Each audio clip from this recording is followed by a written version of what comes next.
Hi, my name is Jonathan State, and I played Mr. Cornley.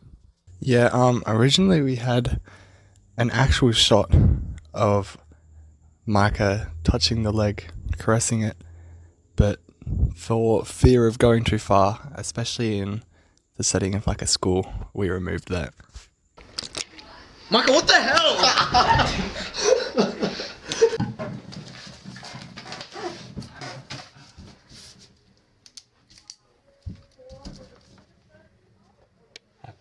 Happy birthday to me. Happy birthday to me. Happy birthday to John. Happy birthday. People thought I forgot my name because of the pause. It was just a pause for dramatic effect, but people still go, "Oh, why'd you forget your name? That was so funny." So I take that. Wait, so when did you get a haircut? A bunch of our cast was going on a trip to another school, and the school had really strict hair requirements. Now, as you probably saw in earlier parts of the episode, I had quite long hair. So did Zach's character and Elicio's character.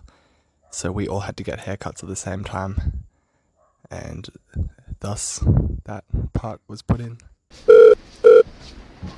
Sir, the phone. John speaking. Yep. Okay, yep. Bye. Okay. Bye. This was going to be a whole long thing where Trace was going to be on the other line. There would be shots of both ends, but really time was not on our side for this, and we couldn't actually get it in. There was also some other dialogue on a phone with, I believe it was my character's mother, and it got very, very, let's just say interesting. I'm kind of glad that we didn't keep that part. Chris's monologue Would you was like an to come up intense here and time say a few to be words? on camera because we just wanted to laugh. We just wanted to burst out. But we had to fight, truly fight, because it was amazing. Turn it off. Yeah. 3, 2, 1, go. I just want to say, I love this dog. Every morning, he'd come up to my bed and start humping my leg. I didn't kill him, by the way. Chris, I'll wake you up in the morning any way you like. I can honestly say this was one of my favourite moments of the entire episode. This line was completely improvised. Seconds before, we were all gathered around Ely in that final moment, and I just knew the script. I thought, well, no way it just ends like this. Surely I can take everything I've learnt about this character and put it into one last line, one last moment. And so I said it. Definitely one of my favourite parts. I'll wake you up in the morning any way you like. Hey guys, it's Taddy, but you know me as Jen, the baddie that died and then got resurrected. Anyways, I'm here to answer some questions that you guys might have about the show that I should be able to answer, but I wasn't the director, so don't have this answer, but I'll try my hardest. Okay, let's go. First thing I'm going to talk about is how I was supposed to be dead. How I literally died. First moment of getting screen time. I kind of wanted to drag Samuel for that, because how are you going to ask me to be in your show and then literally delete me after one episode? Like, that's crazy. But it's okay, because I got back in. But anyways, I was supposed to be dead. But I was just too good of a character, and I couldn't die yet. So I just had to stay alive. Yup. Now I'm supposed to talk about why I wasn't in the interviews when I was dead. But I was literally dead. So obviously I wasn't going to be in the interviews because I was dead that day and I missed the interviews. But I came back to life, so it's okay. Okay, so now I'm going to talk about why I was stroking his back in Monty, and if you didn't see it, then that's good, because that's embarrassing. Anyways, it's because I could tell that he was anxious. I could tell that he was going through some stuff. His dog just died. No one was looking after him. No one even blinked an eye at that boy. It's better. Anyways, but like, yeah, I just had to be the one who has to step up and be like a good Samaritan and look after him, because nobody was doing it for him. Like, I don't know, like everyone was just so heartless in that moment. I was just like, no, I need to put my big boy boots on and show him love and affection, show him love that we still care for him. Okay, so now I'm going to talk about one of the most controversial parts of the whole show. When I was eating at lunch. Well, not at lunch. Well, at lunch for me, but not at lunch in the show. It was Beanie's funeral. All I'm going to say is, if a girl's hungry, she's going to eat. Nothing's going to stop her from eating. I'm not those cute petite girls. No, I'm not hungry. I don't have to eat. It was lunchtime for us. Obviously, I'm going to be hungry. Obviously, I want to eat my food while it's so hot. So, we ate. We enjoyed. Me and Akuba, we enjoyed. We chowed down. Probably one of the best lunches. I had nachos. They really ate. So, that's the explanation of why we was eating. Lastly, I'm supposed to talk about his dead dog poster. Bro, that dog was ugly. I think it deserved to be in the grave. Because, like, if I saw it, like, running towards me, and if it started humping my leg, I tell you, I'm calling 000 and getting the pest thingy and, like, killing it. Trust. Like, I would kill it. Like, genuinely. Didn't kill it, but I would kill it. I would definitely kill that dog. Because that dog is terrifying. It's ugly. At least it's black, though. So, like, BLM. It's Black History Month, so, yeah. But, like, I don't know. That dog deserved to die. Anyways, thank you guys for listening to me yap on about scenes that I don't really know. I just made up my own explanation why, because they're probably better than whatever Samuel has to say. Bye, guys. Love you. Love over, love you, support. Okay, I actually want to kill myself. Hi, I'm Zach, and I play Mr. Davidson. One of the scenes we didn't shoot was a scene where Mr. Davidson is teaching the class, but we didn't have enough time to film the full scene, so it wasn't included in the final cut. Hi, my name is Micah, and I play Micah Davison in School Hours. There were 4 people who were going to have the role of Thomas before Alex was finally casted. I was one of them, and the director of School Hours himself was another. The other 2 people don't matter. Sam, the director of School Hours, didn't like me very much, and he didn't buy me a shirt, so I could only be in the background when someone was unavailable to be on set. That's why I appear and disappear in the background of shots. In the Davison family interview scene, I insisted on holding Zach's arm, and thankfully, the director of School Hours himself allowed me to do it. At the end of the episode, I suddenly developed a highly contagious mutagen known as Iliwa Bakadayo, and changed appearance rapidly. Don't worry, I'm back to normal now. During the scene where Mr. Cornley breaks his laptop, me and Ely were watching from behind Sam, the director of School Hours himself, and we were both brought to the point of tears trying not to laugh.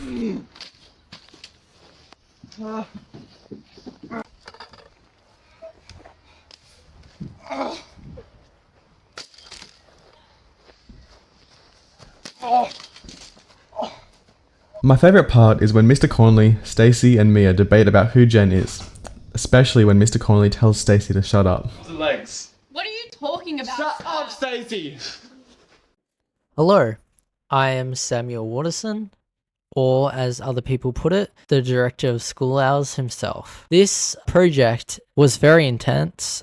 If it had to do with script writing or time frames to fit people in, so if we needed them to be there, or just costumes, getting them prepared for the actors or actresses, the set, where we were going to set it in each location, or just the acting process in general. So the script went through multiple drafts, ending up with the last one, which was probably 40 pages, which wasn't as much as we were expecting. But some of the script was cut out due to not having enough time, or just not thinking that it would fit in well with how we were kind of improvising it on the day. Some of the stuff we didn't do, mostly because either the actors or myself found something better to do instead, which could also tie into the story more nicer. For example of this, we have the scene at the very beginning where Micah touches Thomas's leg. We kept that in the SBS version, but that never made it to air. So yeah, we kind of took it down, the part of it, because we felt that if somebody saw this first shot of Micah groping the leg, basically, it would not leave a good impression on the show and would seem a bit too inappropriate. So basically, Zach, who was playing Mr. Davidson, actually had more screen time in the script, but we were unable to film all of it, so we didn't actually manage to put it in, which was a bit sad. So the time framing of getting the actors and actresses was a bit crazy, because at first, in the beginning, when we were just sorting out the script and when and where the actors and actresses will be on the days of filming, because of this, we didn't really have people in the script who couldn't be mostly in the script, but later on when we figured out core sheets and all that, we were managed to get people in. For example, we had Taddy die. She was meant to be the special appearance and then just turned into a full casted character. During the process of filming it, we just told people that she's dead and she actually doesn't need to be with us anymore, but she did, and she did a good job portraying Jen. It's really good. Costumes was pretty easy. We just got everybody's sizes and then went to the shops and got their costumes, so that was good. I also tried to get costumes what kind of suit their personalities. Of course, I'm meaning the teachers. With Mrs. Abel, she's wearing the same sort of suit as Mr. Abel, just because she kind of wants to be his and all this stuff. And in episode 2, she and him actually kind of had a disagreement and stuff. And then I think episode 3 was meant to be them trying to fix their problem in their relationship. So yeah. For the set we recorded on, we also made sure that we couldn't hear as many classes going around in the background of the audio. So we chose the classroom furthest away from most classes, so it would be better for editing it and just making it sound nicer in general.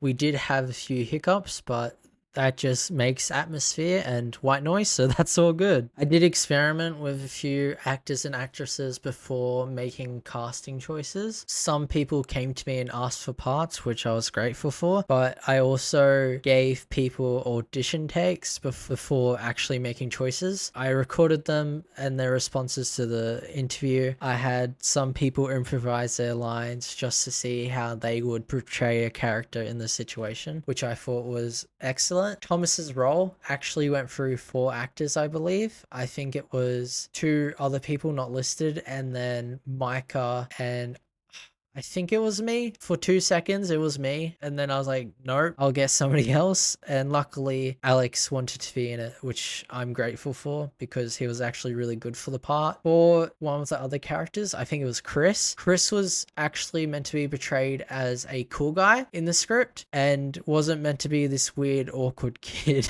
what he ended up as. If you actually look at the first interview, what they all have together, you can see Chris's character is a bit more, I don't care, I don't want to be here, as in later in the script he's more awkward. I can't remember writing a second episode, but I did for School Hours, and I might keep going with it just if I want to use it later down the track, I guess, for something bigger, but I might leave in the description below. But anyways, hope you enjoyed this little thing. So yeah, goodbye.